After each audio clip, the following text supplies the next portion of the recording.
Hey, what's up everyone? Welcome back.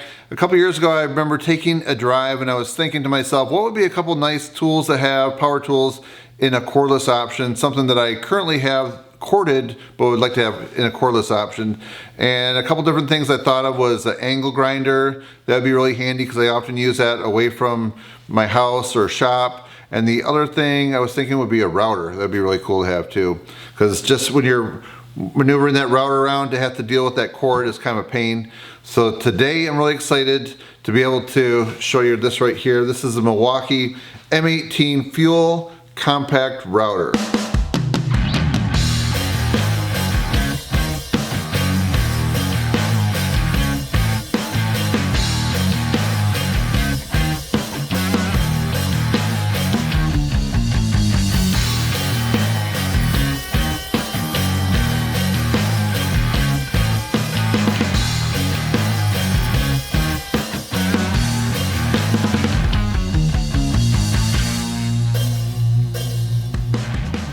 And this was released somewhere right around the fall 2019. This is something that I've only used a few times and I've got a couple projects coming up. So what I'm gonna do in today's review video, I'm gonna take the first couple minutes just showing you some close-ups of this and some of the specs and features. And then I've got a couple different projects I wanna show you how this works, and I'm gonna put it to the test. All right.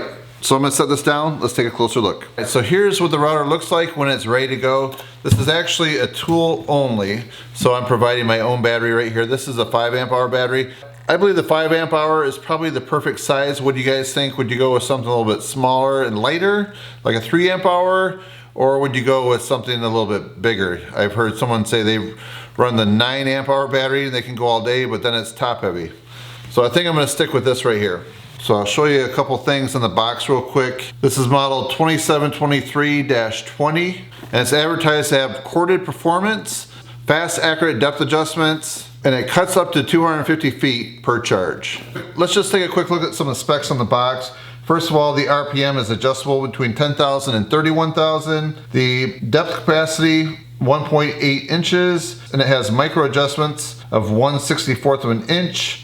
And it has 6 different speed settings. The collet size is 1/4 inch. The standard sub-base opening 1.5 inches. The height 6.9 inches tall, and the weight 3 pounds. And then when it comes to the fuel series, a couple important things. You get a power state brushless motor and the RedLink Plus Intelligence. So that helps conserve battery life when you need it, or if it's pushing it too hard, it'll sense an overload and have overload protection. Okay, so right now I removed the battery so you can just get a closer look at what's going on here. I have the dust shroud on, so I'm gonna take it off. All it requires is you loosen the screw right here on this side. All right, we're gonna take that screw all the way out. Then this dust shroud, gotta wiggle a little bit. The dust shroud comes off, and right there, if you wanna run it open, you can do that. But the dust shroud with the shop vac hooked up to it will definitely do a nice job of keeping some of that dust minimized. So right now I've got a rabbeting bit in there. To adjust this, you have this quick release lever, and then if you push this button in right here, you have your macro adjustment. And then once you dial that in, then you have your micro adjustment right there. So that's where you can do 1/64 of an inch. Then you tighten that back down when it's all set and lock it in place. So I have read somewhere where someone said the base moved on them a little bit over time, so you might have to tighten that up right there with an Allen wrench. Not a big deal, very simple to do. Some people haven't had that issue, but just so you know about it. Inside the box with the instructions, you're gonna get this bag right here. This has a couple different wrenches. One wrench you really don't need because there's a spindle lock right there. You can push that red button, but if you don't use that, there is a wrench where you can use 2 wrenches to loosen that collet right there.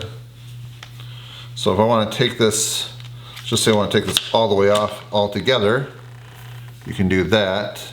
So then if I wanna change this out, lock that in place, and just put that right on there, and we're good to go. All right, I'm just gonna tighten it back down again. There's 2 LED lights right there. So when I plug the battery in, those lights will turn on for probably about 10 seconds. Then when you turn the switch on, you know, of course they come on, and then when you shut the switch off, they stay on for an additional 10 seconds, which is nice. Okay, so we're gonna put this back together here. So one of the projects, I have a rabbeting bit on here. So I'm gonna probably make some shiplap sometime pretty soon. So that's gonna be really handy for that. So we're just gonna adjust it all the way inside of this right here. So let's put the dust shroud back on. Okay. Another thing that comes in this kit right here, it's an oversized sub base. It's 5 3/4 of an inch. So you can just see the difference between the two. And the straight edge guide right here hooks up really nice right there. And then there's a screw right there that comes with it. It's in this bag right here, so you can put that in there. But we're not gonna probably demonstrate this in this video, but just so you know, it's available and it's really simple to use. All right, so what I'm gonna do is dim the lights a little bit, plug this battery in, and then you can see how this lights up right here. It's definitely nice having 2 LEDs in there. Okay, so now I'm gonna put the battery in. Check that out. That is nice and bright. You can just really see what you're doing. All right, so let me just show you right here. This is your variable speed. So you can do 1 through 6. And we'll just turn it on a minute and you can hear the difference. We're on 6.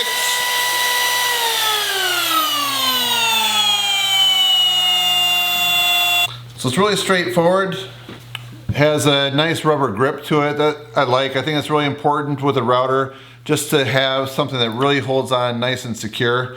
Because when you look at this, this is something I have to get used to with a router. I don't know if it's just me or anybody else thinks about this, but you've got that blade right there spinning and your hand is, you know, even though you have protection here, your hand is so close to that. Unlike the other routers I've had where you're holding them out here. So this palm router, this just takes a little bit getting used to, but I definitely like this. I feel like I really have nice control. So just using one hand right here and being able to get right into your work, it's just really nice. So if I wanted to make shiplap out of this, I could easily lower this down. It's just, all these adjustments are so fast. So in a minute, I'm gonna hook up my shop vac to this right here, and then we're gonna go to a couple different projects and I'll show you how this works. Right now we're about ready to begin. I have a rabbeting bit in here, brand new Diablo. I've used it a few times, but not much. So it's set at a distance which is about as close as I can eyeball, half the thickness of this 1x4 right here. This is rough sawn cedar. All right, my first plan is to take this dust shroud off right here and just run it right through there, and we'll get some close-ups so you can see how much dust flies out. And I believe the second time we'll get about 75% of the sawdust collected with this shroud and the vacuum hooked up to it. So let's see how the two compare. And then we'll also just see how it sounds running it along the rough sawn cedar.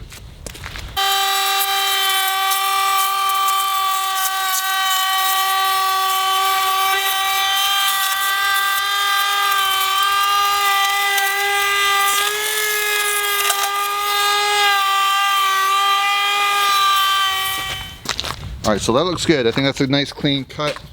Let's take a look down the line here.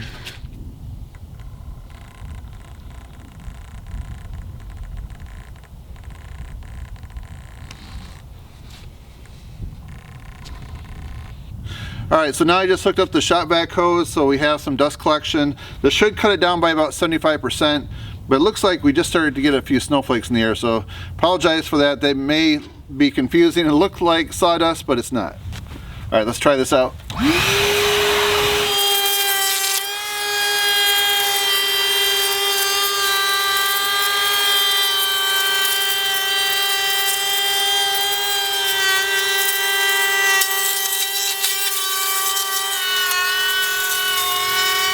So what I'm gonna do right here, these are my picture frames. I'm gonna have the rough sawn cedar facing out. Then over here, I'm gonna end up cutting this so that way I can have a nice rectangle for our jigsaw puzzle. And there's enough room right in there for the puzzles to sit in and the glass and the cover on the back too. Hopefully. This is my first time building it. But with that router, if I wanna make my own shiplap, right here, check that out. See how that lines up? Not bad. So if you want to take this dust shield off, you just unscrew that. You do have to unscrew it quite a ways. So it does take a few moments to remove it. Let's see, is that far enough? Nope. So you gotta keep going. And then there, you can take it off. And then you gotta make sure you don't lose that little thumb screw. So if you're looking right here at your depth adjustment, right here you have 1/4 inch, 1/2 inch, your fractions, and over here you have your millimeters scale right there. And right there you can see 64th. So a couple cool optional accessories you can get for this. There is a plunge router attachment available, and then an offset base that you can get as well too. If I ever get my hands on one, I'd like to review that on my channel with this, just to show you, especially the plunge router. That sounds pretty interesting with this. All right, let's make some sawdust.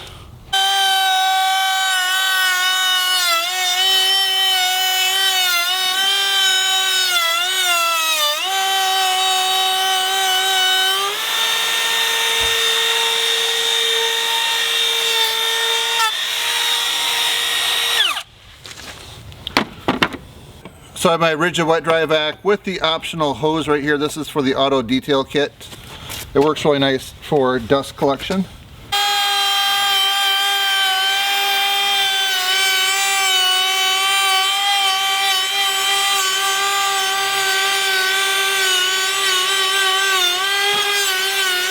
So now I feel like I've had a chance to put the Milwaukee M18 compact router through the test. So far I'm really happy with it. I have some projects that I'm looking forward to doing with this right here. It just seems nice and precise the way that it dials in, and using the 5 amp hour battery, that seems like it's giving me some really decent power.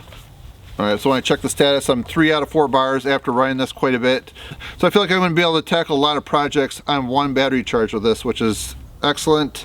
So what do you guys think about this? Do you have any questions? Please let me know. I will have a link down below to the Home Depot website if you want to check out more and see other questions on there that are answered.